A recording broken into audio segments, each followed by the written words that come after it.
Hi everyone, is your Windows 11 File Explorer opening slowly, freezing or lagging when you open folders?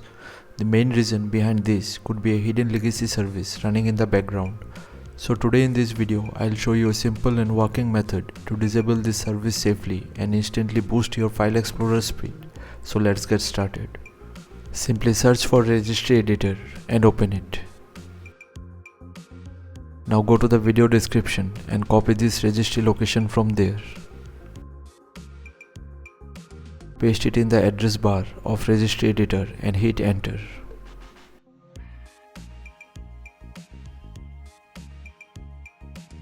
Now at the empty space here, right click on new and then select string value. Now rename this string value to folder type. Right click over it and select modify.